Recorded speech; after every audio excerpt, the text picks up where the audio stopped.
Candyman. But what is the name without the man who's behind it? With my hook for a hand, I'll split you from your groin to your gullet.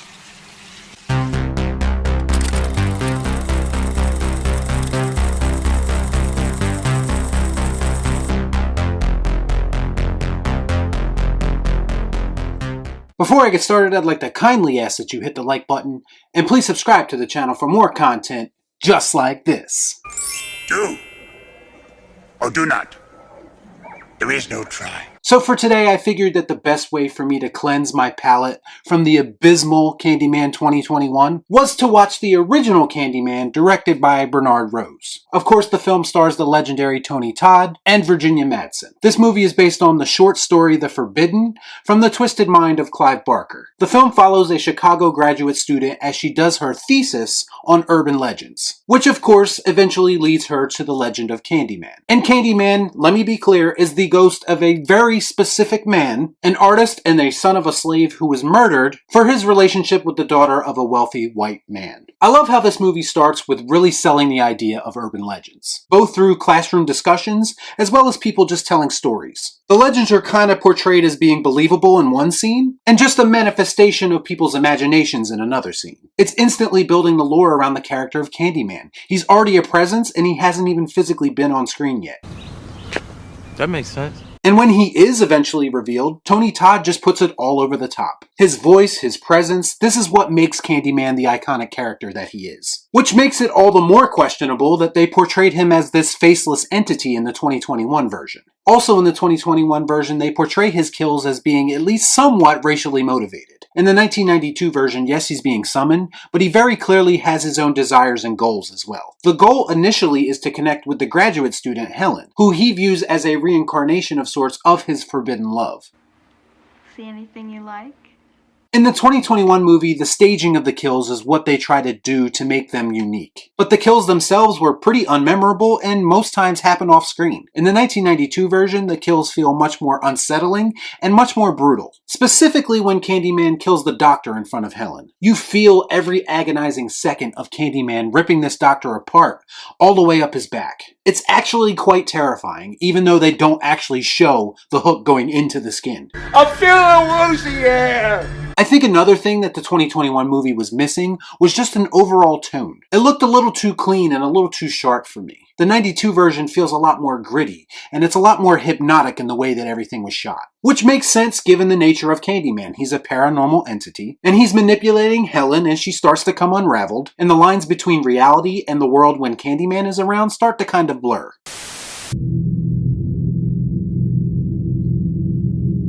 Candyman. Candyman. Candyman. Candyman. I'm not saying that shit.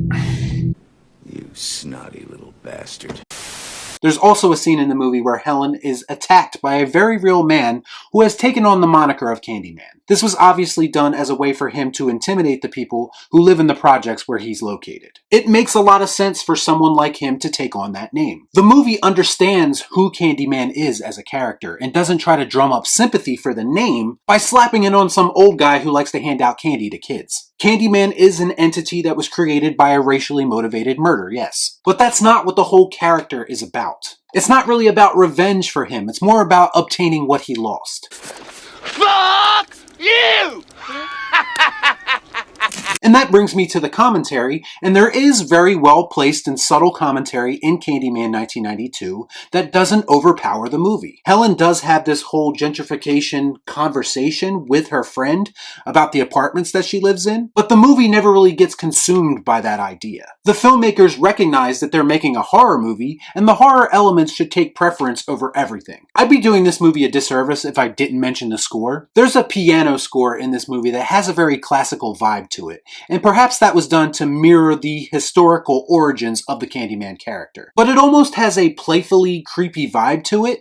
It sounds like something that Hannibal Lecter would listen to while he's eating someone's face. But it really adds to the atmosphere of the movie, and it actually gives the movie a level of sophistication that I wasn't quite expecting. That's kind of weird to say when you have a guy who's killing babies and pretty much everyone he's coming in contact with, but I think the music balances the brutality and the twisted nature of the movie out a little bit. I like it a lot. Let me be clear, the finale of this movie is batshit insane. Helen's been framed for all of Candyman's murders. She's losing her grip on her own sanity. She's been abandoned by her boyfriend. Her best friend is dead. Everything's been taken away from her, much like Candyman's origin. So she decides to save the abducted baby by surrendering herself to Candyman. This is where we get those insane Clive Barker-like visuals, like Candyman's ribcage being infested with bees, or the open-mouthed bee kiss that he lays on Helen. But Candyman also begins to show his selfish ways as he kind of goes back on their arrangement. It kind of becomes clear that he's more concerned with building his own legend at this point.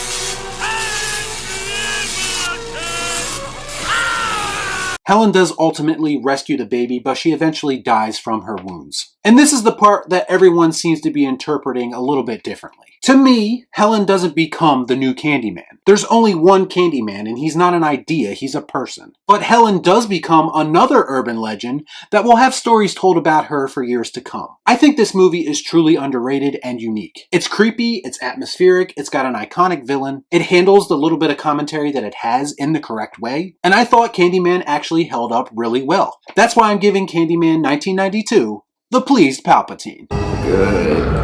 Good.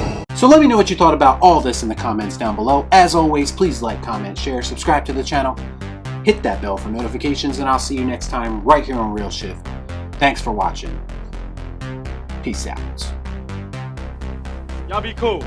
Shut up.